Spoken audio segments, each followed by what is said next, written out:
Shalom, kekasih-kekasih Tuhan.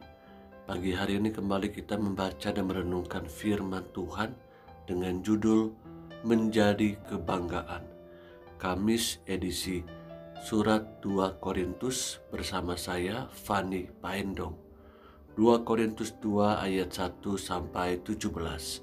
Aku telah mengambil keputusan di dalam hatiku bahwa aku tidak akan datang lagi kepadamu dalam duka cita.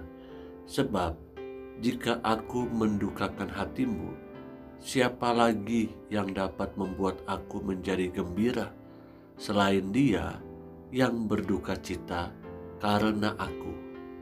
Dan justru itulah maksud suratku ini, yaitu supaya jika aku datang, jangan aku berduka cita oleh mereka, yang harus membuat aku menjadi gembira. Sebab aku yakin tentang kamu semua bahwa sukacitaku adalah juga sukacitamu. Aku menulis kepada kamu dengan hati yang sangat cemas dan sesak, dan dengan mencucurkan banyak air mata, bukan supaya kamu bersedih hati, tetapi supaya kamu tahu betapa besarnya kasihku kepada kamu semua. Tetapi jika ada orang yang menyebabkan kesedihan, maka bukan hatiku yang disedihkannya, melainkan hati kamu sekalian, atau sekurang-kurangnya, supaya jangan aku melebih-lebihkan hati beberapa orang di antara kamu.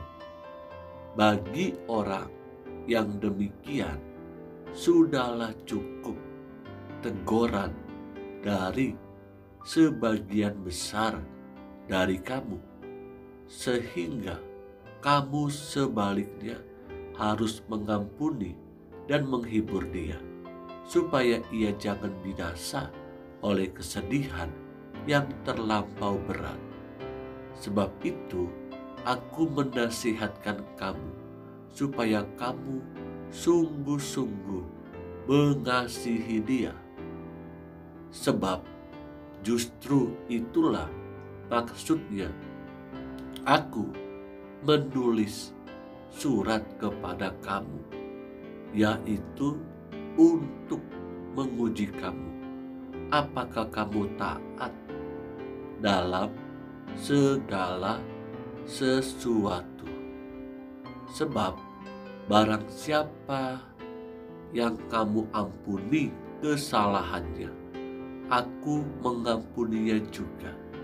Sebab jika aku mengampuni, seandainya ada yang harus kuampuni, maka hal itu kubuat oleh karena kamu di hadapan Kristus, supaya iblis jangan beroleh keuntungan atas kita.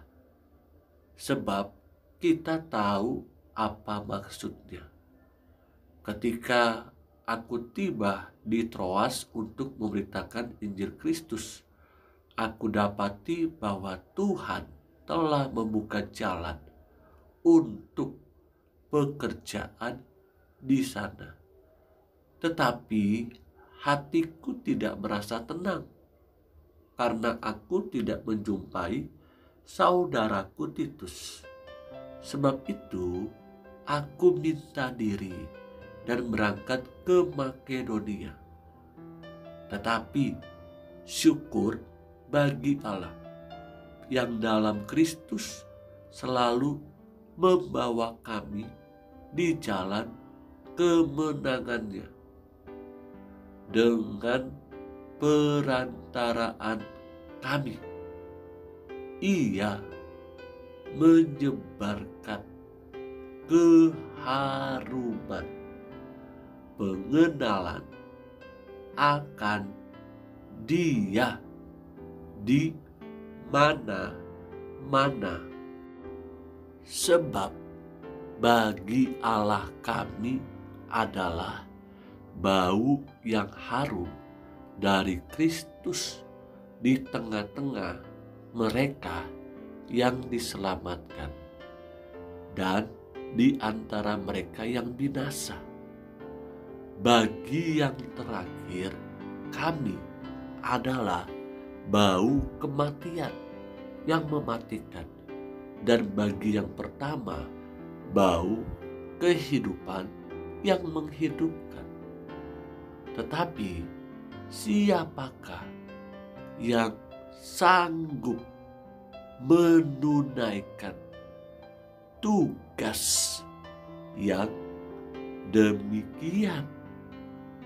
Sebab kami tidak sama dengan banyak orang lain yang mencari keuntungan dari firman Allah. Sebaliknya, dalam Kristus kami berbicara sebagaimana mestinya dengan maksud-maksud murni atas perintah Allah dan di hadapannya. Kekasih-kekasih yang Tuhan Yesus rindukan, sungguh Rasul Paulus berharap penuh kepada jemaat dan pemberitaannya. Kiranya setiap orang itu tidaklah menjadi kesedihan hatinya atau menjadi penghambat pemberitaan Injil itu tidak dapat tersampaikan dengan bau yang sangat harum.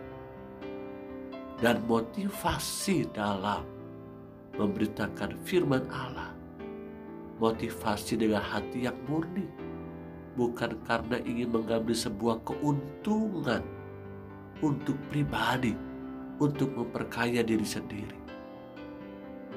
Sungguh biarlah kita pun dapat menjadi kebanggaan atas pemberitaan Injil oleh hamba-hamba Tuhan, oleh gereja kita, menjadi kebanggaan karena kita boleh bertumbuh, berakar, dan berbuah lebat, sehingga banyak orang bisa menikmati buah yang dihasilkan oleh kita dan memperluas kerajaan Allah di tengah-tengah dunia ini.